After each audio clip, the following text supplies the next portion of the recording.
High, welcome to my channel explorer Dutta and Mitra. এখন কিন্তু বাজে সকাল 6:30। আমরা চিনার পার্ক থেকে একটা ট্যাক্সি নিয়ে আজকে চলেছি কলকাতা বিমানবন্দরের উদ্দেশ্যে। পুজো ভ্যাকেশনটা আমাদের এবারের প্ল্যান হচ্ছে আন্দামান অ্যান্ড নিকোবর আইল্যান্ডে কাটানো। আমাদের প্ল্যান হচ্ছে ওখানে 6 দিন মতো কাটানো, এবং ওই 6 দিনের সমস্ত ইটিনারি আমরা কোথায় গেলাম সমস্তটা আমি আমার চ্যানেলে শেয়ার করব। আশা করি আপনারা পাশে থাকবেন, এবং যদি ভালো লাগে অবশ্যই লাইক দিয়ে আমার চ্যানেলকে সাপোর্ট করবেন। এবং পরবর্তীকালে আপনারা যদি কোনো ঘোরার প্ল্যান করেন বা ওখানে যেতে চান, আশা করি এই ভিডিওটা আপনাদের জন্য খুবই ইউজফুল হবে। যাই হোক, এখন বাজছে সকাল 6:30। আমাদের কলকাতা টু পোর্ট ব্লেয়ারের ফ্লাইট হচ্ছে 8:50 ইন্ডিগো এয়ারলাইন্সের ফ্লাইট। তো সেই মতো আমরা হাতে কিছুটা সময় নিয়ে চলে গেছিলাম বিমানবন্দরের উদ্দেশ্যে। আর একটু পুজোর মরশুম মানে রাস্তায় একটু জ্যামও হয়তো হতে পারতো, তাই জন্য একটু সময় নিয়ে বেরিয়েছিলাম। আর এর আগের দিনেই কিন্তু কলকাতায় প্রচুর বৃষ্টি হয়েছে এবং একটা ওয়াটার লগিং সিচুয়েশনও হয়ে গেছিলো, কিন্তু আজকে সকালে তো দেখতেই পাচ্ছেন রাস্তা পুরো পরিষ্কার। তো আমাদের কোনো রকমের কোনো সমস্যা হয়নি, এবং আমরা অন টাইমে একদম এয়ারপোর্ট রিচ করে গেছিলাম।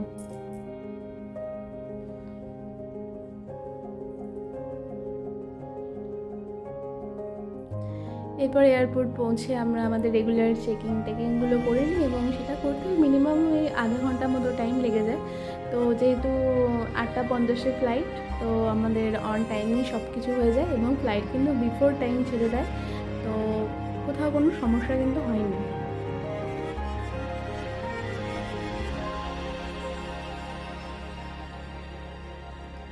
পুজোর মরশুমে এয়ারপোর্ট কিন্তু যথেষ্ট কনজেস্টেড ছিল, এবং সবাই হয়তো এই টাইমটার জন্য ওয়েট করে থাকে কিছুটা সময় পার করে ফ্যামিলির সাথে কোথাও এদিক ওদিক যাওয়ার।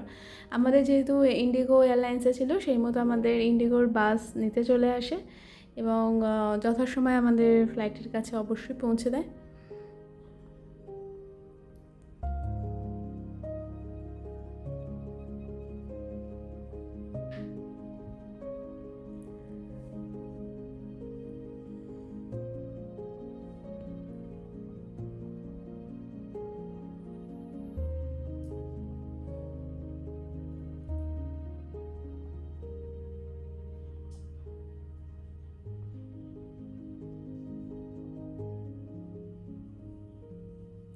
ফ্লাইট একদম অন টাইম ছেড়ে দেয়।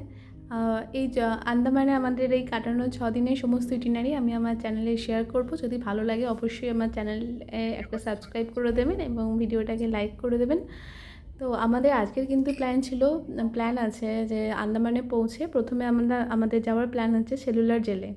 আচ্ছা, যাই হোক, আমাদের যেহেতু ফ্লাইটে স্ন্যাক্সের বুকিং ছিল, সেই মতো আমার কাছে চলে এসেছিলো পোহা, আর সৌরভের কাছে ভেজ বিরিয়ানি। যদি টেস্টের দিক দিয়ে বলতে বলেন, ফ্লাইটে তো আমরা খুব একটা ভালো টেস্টি খাবার তো এক্সপেক্ট করি না, বাট যা দিয়েছিল ঠিকঠাক চলে যায়, খুব খারাপ নয়, বাট ঠিকই ছিল। এবং সঙ্গে কিন্তু একটা বেভারেজও ছিল। আজকে বাইরের আবহাওয়া খুব সুন্দর ছিল, একটা রৌদ্রোজ্জ্বল দিন ছিল, তো বাইরেটা দেখতে খুব সুন্দর লাগছিল। আর এই মোমেন্টটার জন্যই কিন্তু ওয়েট করছিলাম। আমি শুনেছিলাম যে এই ফ্লাইটটা থেকে বে অফ বেঙ্গল আমাদের বঙ্গোপসাগরকে খুব সুন্দর দেখতে লাগে। তো দেখুন, লাগছেও কিন্তু খুব সুন্দর। প্রায় আমরা পৌঁছে গেছি, আর একটু পরেই কিন্তু আমরা একদম পোর্ট ব্লেয়ারে পৌঁছে যাব।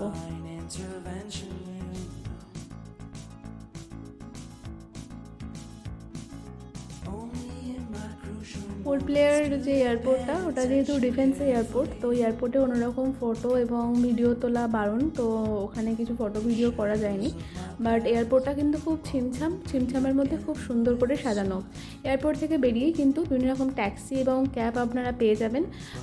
ভাড়া কিন্তু ওরা একটু বেশি করেই বলে, সেক্ষেত্রে আপনারা যদি বার্গেনিং করেন আপনারা আপনাদের রিজনেবল প্রাইসেই পৌঁছে যেতে পারবেন। আর এয়ারপোর্ট থেকে বেরিয়েই কিন্তু প্রচুর হোটেল, প্রচুর রিসর্টের অপশানস আছে। আমরা অনলাইন বুকিং করি, আগে থেকে বুকিং করে গেছিলাম, বাট আপনারা যদি অফলাইনও করেন তাতেও কিন্তু কোনো সমস্যা নেই। তবে অবশ্যই কিন্তু প্রাইসটা একটু বার্গেনিং করে নেবেন, তাহলে কিন্তু আমাদের কিন্তু প্রথমে বলেছিল 300 টাকা, পরবর্তীকালে প্রাইসটা কিন্তু 150 টাকায় হয়ে যায়। যেহেতু আমাদের রিসোর্টটা এয়ারপোর্ট থেকে খুবই কাছে ছিল, আমাদের রিসোর্ট ছিল মেঘাপরের রিসোর্ট। এয়ারপোর্ট থেকে 10 থেকে 15 মিনিটের মধ্যে কিন্তু আমরা আমাদের রিসোর্টে পৌঁছে গেছিলাম। সেদিনকে আন্দামানের টেম্পারেচার ছিল 30°C, এবং খুব গরম ছিল না, একটা মেঘলা মেঘলা আবহাওয়া ছিল। তো ওয়েদার আমরা মোটামুটি ভালোই পেয়েছি।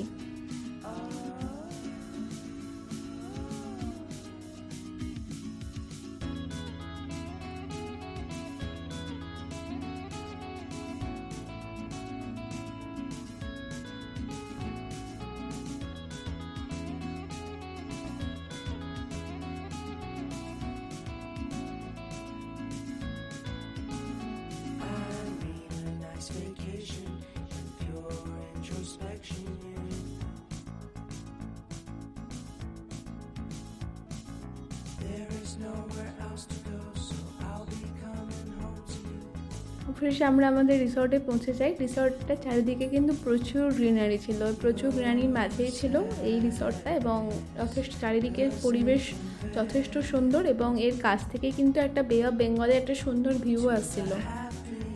এটা ছিল হচ্ছে মেঘা পোর্টের রিসর্ট। এটা কিন্তু পোর্ট ব্লেয়ার বিমানবন্দর থেকে জাস্ট 10 to 15 মিনিটস ডিস্টেন্সে অবস্থিত। এবার ছোট্ট করে একটা রুম ট্যুর দিয়ে দিই। এই ঢুকেই একটা দিয়ে দিয়েছিল টি টেবিল এবং দুটো চেয়ার, সামনে ছিল একটা নর্মাল সাইজ বেড। এদিক থেকে কার্টেনটা সরালে সামনে কিন্তু বে অফ বেঙ্গলের একটা ভিউ আসছিল। হ্যাঁ, একটা বিগ সাইজ মিরর দিয়ে দিয়েছিল, সাথে ছিল টিভি।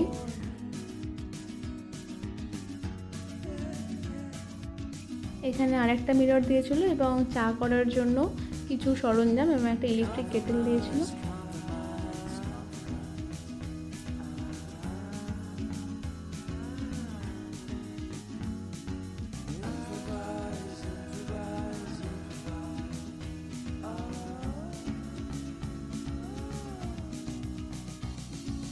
এদিকে একটা ওয়ার্ড্রপ দিয়েছিল আর একটা বিগ সাইজ মিরর।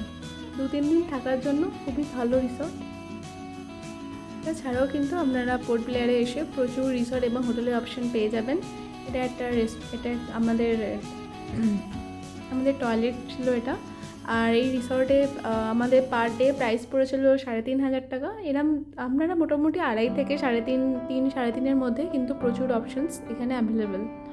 এটা রিসর্টের বাইরেটা, এই চারিদিকটা কিন্তু খুব সুন্দর, প্রচুর গ্রিনারি, খুব সুন্দর লাগছিল অ্যাকচুয়ালি। আর আন্দামানে এসে আপনারা এখানে কিন্তু একটা পাবলিক বাস চলে সব জায়গাতে। যদি আপনারা এই বাসের টাইমিং এবং কোথা থেকে বাস ছাড়া হয় সেটা যদি জেনে নিতে পারেন, তাহলে কিন্তু আপনাদের ঘোরার প্রাইসটা অনেকটাই কমে যাবে। ক্যাবের থেকে বাসে গেলে আপনারা কিন্তু অনেক রিজনেবল প্রাইসে ঘুরতে পারবেন। আমরা শুনেছিলাম রিসর্ট থেকে বাইরে বেরিয়ে রিজার্ভ অটো পাওয়া যায়, তো সেই মতো আমরা বাইরে বেরিয়ে কিন্তু অটো পেয়ে গেছিলাম, এবং সেখানেও কিন্তু প্রাইস যথেষ্ট ঠিকই আছে। আমাদের গন্তব্যস্থল ছিল আজকে সেলুলার জেল। তো আমরা জাস্ট রিসর্ট থেকে বেরিয়ে অটো পেয়ে গেছিলাম। তো আমরা যেহেতু 4 জন ছিলাম, আমাদের 2টো অটো নিতে হয়েছিল এবং পার অটো পিছু প্রাইস পড়েছিল 150 টাকা করে। সেটা কিন্তু একদম সেলুলার জেলের সামনেই নামিয়ে দিয়েছিল।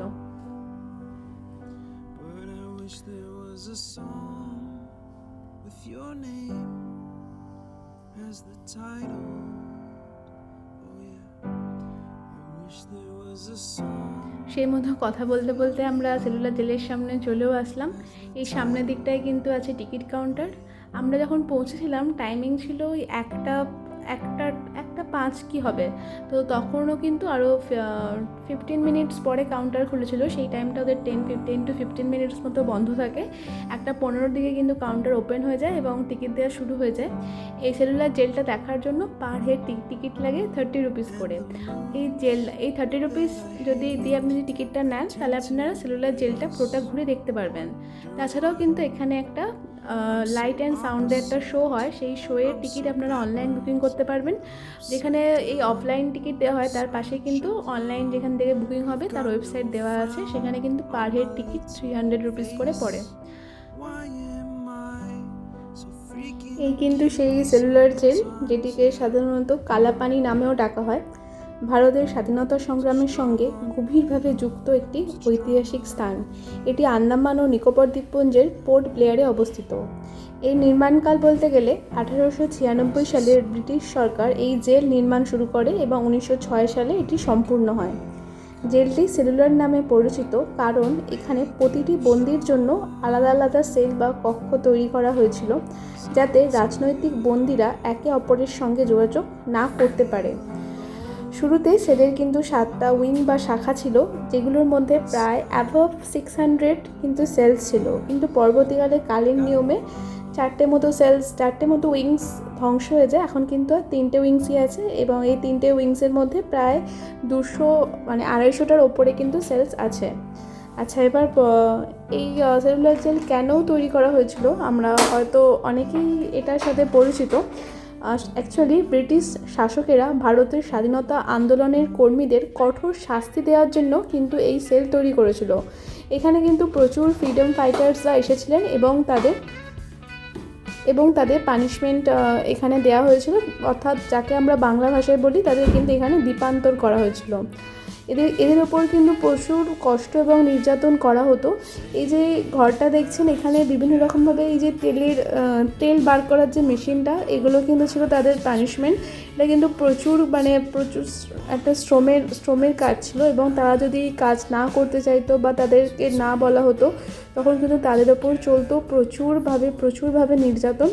সেই নির্যাতনের কিছু চিত্র সামনে দেওয়া আছে, সামনে যে স্ট্যাচুগুলো আছে সেগুলো কিন্তু সেই নির্যাতন কীরমভাবে করা হতো সেটা কিন্তু দেখানো হচ্ছে। দেখা যাবে যে হাতে পায়ে এরমভাবে শিকল বেঁধে তাদেরকে রেখে দেওয়া হতো যাতে তারা কোনো রকমভাবে মুভমেন্ট না করতে পারে। এমনকি পাশে একটা ক্রুজ আছে, সেই ক্রুজেও মাঝে মাঝে তাদেরকে কিছু মাসের পর মাস এরমভাবে বেঁধে রাখা হতো যাতে তারা কোনোভাবেই এই ব্রিটিশার্সদের এগেনস্টে না যেতে পারে। তো এখানে গেলে কিন্তু একটা অদ্ভুত একটা মন খারাপ মনের মধ্যে কাজ করে। মনে হয় এই যারা ফ্রিডম ফাইটার্স, তাদের স্যাক্রিফাইসের জন্যই তো আমরা আজকে এতটা সুযোগ সুবিধা পেতে পারছি বা স্বাধীনতার আনন্দটা উপভোগ করতে পারছি। তারা যদি না থাকতো জানি না কী হতো। যাই হোক, এটা কিন্তু প্রচুর বড় এরিয়া জুড়ে অবস্থিত। আগেই বলেছি, মাঝে কিন্তু একটা অ্যাডমিনিস্ট্রেটিভ বিল্ডিং এবং তার চারিদিকে কিন্তু 7টা উইংস। এখন 4টে উইংস নেই, বাট 3টে উইংস কিন্তু আছে। আর একটা কথা হলো, এই অ্যাডমিনিস্ট্রেটিভ বিল্ডিংয়ের সাথে এই উইংসগুলো একে অপরের সাথে কিন্তু একটা কাঠের পাটাতন বা একটা ব্রিজ দিয়ে জয়েন করা ছিল। এগুলো দিনের বেলা থাকলেও রাতের বেলা কিন্তু এই জয়েনিং যে করা হয় কাঠের পাটাতন কিন্তু সরিয়ে দেওয়া হতো, যাতে তারা কোনোভাবেই নিজেদের মধ্যে কোনো কমিউনিকেশন না করতে পারে। এভাবেই কিন্তু চলতো তাদের ওপরে বিভিন্ন রকমের মানসিক এবং শারীরিক অত্যাচার। অনেকে কিন্তু এই অত্যাচার না সহ্য করতে পেরে সুইসাইড অ্যাটেম্প করে নিত, বা কেউ কিন্তু মানসিক ভারসাম্যহীন হয়ে পড়তো। এই জেলের চারিদিকে কিন্তু সমুদ্র, তো এখান থেকে কিন্তু এসকেপ করারও কিন্তু কোনো রাস্তা তাদের হাতে ছিল না। এখানে যারা বিখ্যাত স্বাধীনতা সংগ্রামীরা ছিল, তাদের মধ্যে ছিল হচ্ছে বিনায়ক দামোদর সাভারকর, যার নামে এখানে নাম হয়েছে বিনায়ক দামোদর সাভারকর এয়ারপোর্ট। বারিন ঘোষ, উল্লাসকর দত্ত, বটুকেশ্বর দত্ত, আরও বহু বিপ্লবী এই জেলে দীর্ঘদিন বন্দী ছিলেন। কিন্তু আজ কিন্তু এটা ভারতের একটি জাতীয় স্মৃতিসৌধ। তাছাড়াও কিন্তু এখানে কিন্তু জাদুঘর রয়েছে, যেখানে বন্দীদের কষ্ট, ভারতের স্বাধীনতা আন্দোলনের ইতিহাস তুলে ধরা হয়েছে। তাছাড়াও আমি তো আগেও বলেছি, এখানে একটা লাইট অ্যান্ড সাউন্ড শো হয়, যা কিন্তু আমাদের স্বাধীনতা সংগ্রামীদের গল্প বলে। এই যে জেলে ছোটো ছোটো সেলগুলো, এগুলো দেখুন দৈর্ঘ্য, প্রস্থ, উচ্চতা সবেতেই কিন্তু খুব কম। এগুলোর মধ্যেই কিন্তু এই বন্দীদের আটকে রাখা হতো, তাদের না দেওয়া হতো নিজেদের মধ্যে কোনো রকমভাবে কথা বলতে। এবং এই সেলগুলোতে অনেক সময় সূর্যরশ্মিও কিন্তু ঠিক করে প্রবেশ করতো না। একমাত্র যখন তাদের বিভিন্ন রকমের কাজ করানো হতো, তখন শুধু এই সেলসগুলো খোলা থাকতো। এবং তাদের এতটাই শারীরিক শ্রম করতে হতো, সেই কাজ করতে করতেই কিন্তু তাদের সারা দিন চলে যেত। এবং তাদের যে খাদ্য দেওয়া হতো সেটাও কিন্তু খুব কম পরিমাণে দেওয়া হতো, এবং সেটা খুব একটা নিকৃষ্টতর খাদ্য ছিল বলা যায়। এই করেই কিন্তু বন্দীদের জীবনযাপন করতে হতো, এবং তাদের একমাত্র দোষ ছিল হচ্ছে তারা ছিল আমাদের ফ্রিডম ফাইটার্স। এই সামনে গিয়ে সেলুলার জেলের যে রেপ্লিকা, কীভাবে জেলটা তৈরি করা হয়েছে তার কিন্তু একটা মডেল রাখা আছে।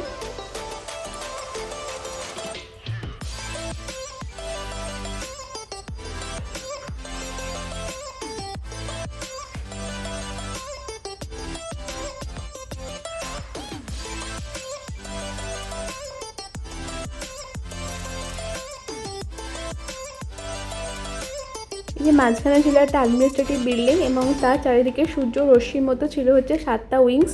এই 7টা উইংস বা 7টা বিল্ডিং ছিল হচ্ছে 3 স্টোরি বিল্ডিং, 3তলা বিল্ডিং, এবং প্রতিটা বিল্ডিংয়ে বিভিন্ন রকমের কাজ হতো। কোনো বিল্ডিংয়ে হয়তো বন্দীদের ওপর বিভিন্ন রকমের শারীরিক নির্যাতন করানো হতো, কোনো বিল্ডিংয়ে বন্দীদের আটকে রাখা হতো, কোনো বিল্ডিংয়ে তাদের দিয়ে বিভিন্ন রকমের কায়িক শ্রম করিয়ে নেওয়া হতো। এইভাবে এই 7টা উইংস ছিল, এবং তার সর্বোপরে ছিল হচ্ছে একটা ওয়াচ টাওয়ার।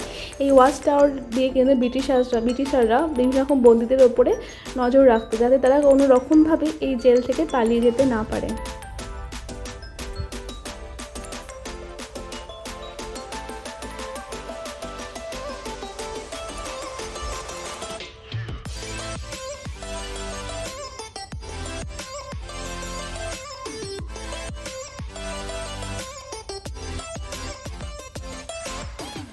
এখানে কিন্তু কোনো জায়গায় কিন্তু এই বন্দীদের নিজস্ব জীবনের দুঃখের কথা, কষ্টের কথা এবং তাদের নির্যাতনের বিভিন্ন কাহিনী তুলে ধরা হয়েছে।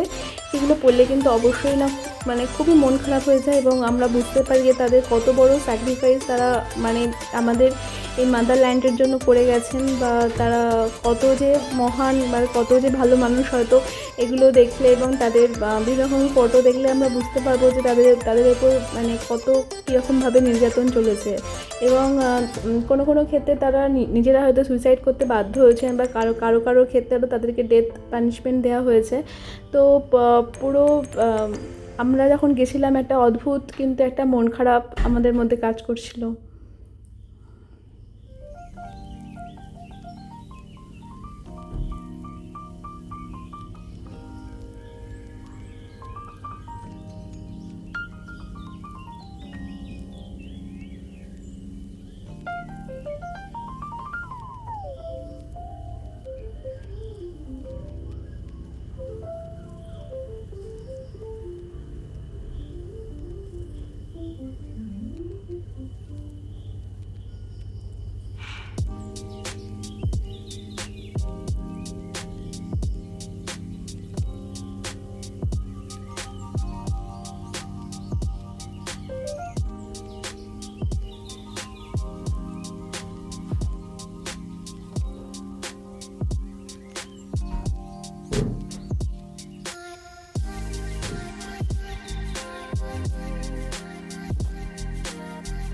এই যে লাস্ট সেলটাই কিন্তু ছিল বিনায়ক দামোদর সাভারকরের সেল। তাকে কিন্তু ডবল লক করে রাখা হয়েছিল, কারণ হচ্ছে তাকে এখানে আনার সময় তিনি একবার এসকেপ হওয়ার চেষ্টা করেছিলেন, তাই তাকে বলা হয় তিনি একজন ডেঞ্জারাস বন্দি। তো তাই তাকে অতিরিক্তভাবে তাকে নজরবন্দি রাখার জন্য তাকে কিন্তু ডবল লক করে রাখা হয়। এটাই ছিল তার সেল। এটা কিন্তু দৈর্ঘ্য প্রস্থ উচ্চতায় খুবই ছোট্ট একটা কামরা, তার মধ্যে কিন্তু তাকে রেখে দেওয়া হয়। এবং তার যে ব্রাদার ছিল সে কিন্তু একদম অন্য জায়গায় ছিল, এবং তাদের কিন্তু তাদের নিজেদের মধ্যে একদমই তাদেরকে দেখা করতে দেওয়া বা কথা বলতে দেওয়া কিছুই করা হতো না, যাতে তাদের উপর একটা মানসিক চাপ সৃষ্টি করা যেতে পারে।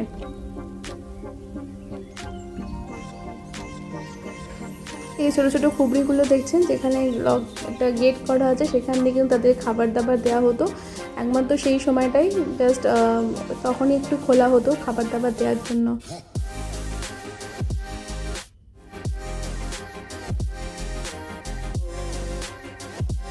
এখানে কিন্তু বিভিন্ন দেওয়ালে কারা কোন সময় এবং কোথা থেকে এসে তারা বন্দী হয়েছিলেন, পাঞ্জাব থেকে, বেঙ্গল থেকে, বম্বে থেকে, তাদের নাম কিন্তু এই দেওয়ালে খোদাই করা আছে, এবং তাদের সংক্ষিপ্ত ইতিহাসও কিন্তু এখানে দেওয়া আছে। সব থেকে বেশি কিন্তু যারা বন্দীরা এখানে এসেছিলেন তারা কিন্তু বেঙ্গল থেকেই এসেছিলেন।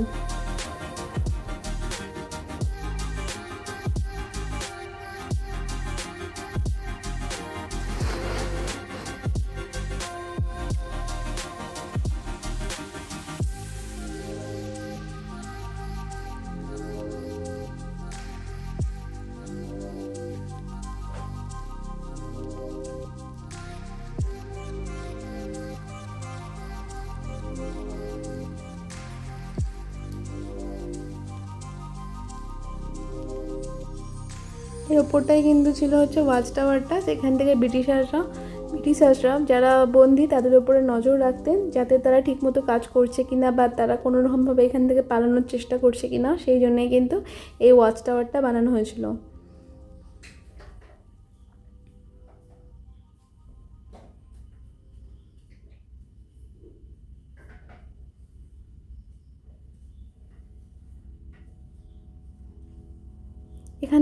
এখান থেকে কিন্তু এই 3টে উইংস কিন্তু খুব স্পষ্ট এবং পরিষ্কার করে বোঝা যাচ্ছে।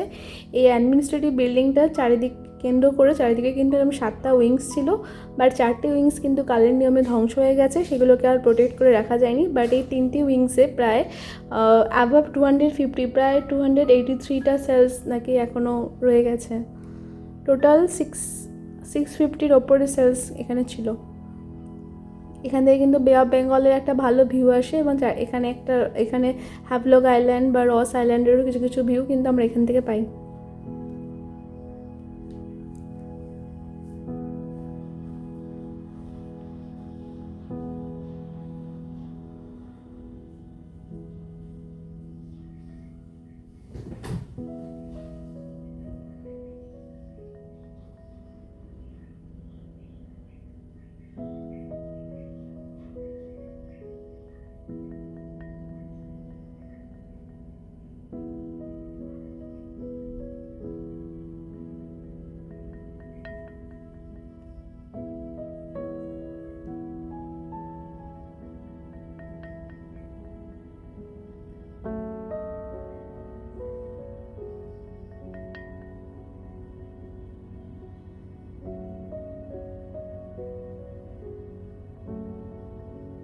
এখানে কিন্তু আমরা ইচ্ছা করলে গাইডও নিয়ে নিতে পারেন। গাইড কিন্তু 200 থেকে 300 মতো নেবে। গাইড নিলে কিন্তু গাইড আপনাকে এই পুরো জায়গাটার হিস্ট্রি খুব ভালো করে বুঝিয়ে দেবে।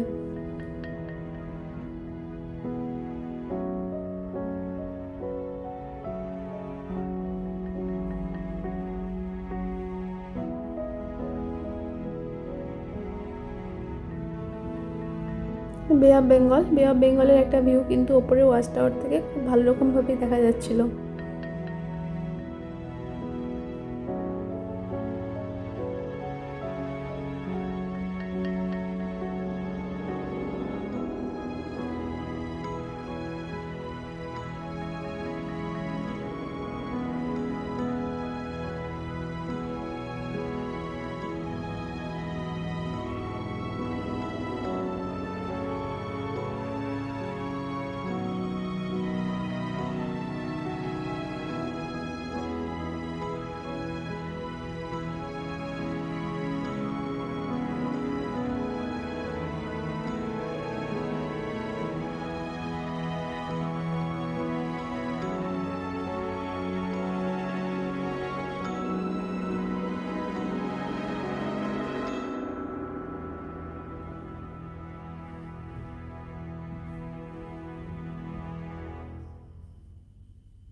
এখানে কিন্তু মিউজিয়াম আছে। সেই মিউজিয়ামে কিন্তু বিভিন্ন রকম ছবি এবং তাদের সঙ্গে জানানো বিভিন্ন রকম হিস্টোরিক্যাল ইভেন্টস দিয়ে কিন্তু খুব পরিষ্কারভাবে তাদের জীবন কাহিনী, এই ফ্রিডম ফাইটার্সরা এখানে কীভাবে এসেছেন এবং তাদেরকে কী পানিশমেন্ট দেওয়া হতো, তারা কীভাবে তাদের জীবন নির্বাহ করতো, প্রতিদিনের কিছু কিছু ঘটনা কিন্তু এখানে দেওয়া আছে। এবং এই জেলে ঢোকার সময়ই আপনারা কিন্তু এই মিউজিয়ামগুলো দেখতে পেয়ে যাবেন। সেখানে ঢুকলে আপনারা যদি এই ছবিগুলো দেখেন তাহলে কিন্তু আপনাদের এই পুরো ব্যাপারটা একটা ক্লিয়ার একটা পিকচার কিন্তু আপনারা উপলব্ধি করতে পারবেন।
এরপর আমরা চলে এসেছিলাম সেই গ্যালোস বা ফাঁসি ঘরে।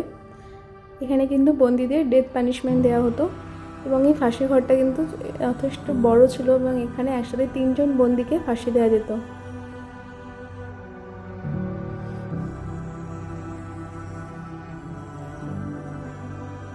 ইভেন তাদের উপর এতটাই মানসিক অত্যাচার করা হতো, কোনো সময় এই ফাঁসগুলো কিন্তু তাদেরকে দিয়েই তৈরি করানো হতো।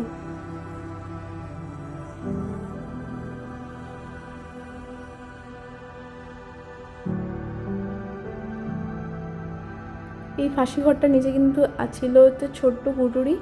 এখান থেকে ফাঁসি হওয়ার পরে সেখান থেকে কিন্তু এই ডেড বডিগুলো কালেক্ট করে নেওয়া হতো।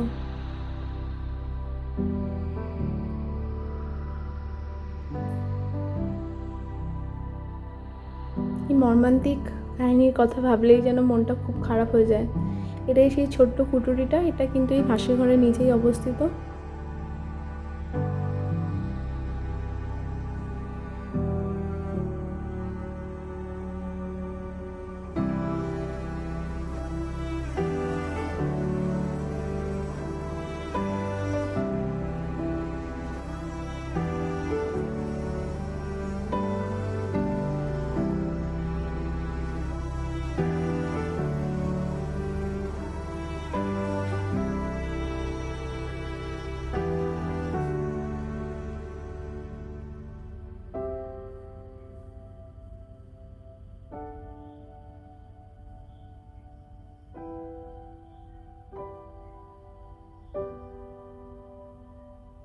জেল থেকে বেরিয়ে যে সামনে যে স্টেডিয়ামটা, এখানে যে লাইট অ্যান্ড সাউন্ড শো হয়, সেই শোয়ের দ্বারা কিন্তু এখানে যে স্বাধীনতা সংগ্রামীদের জীবন কাহিনী এখানে তুলে ধরা হয়।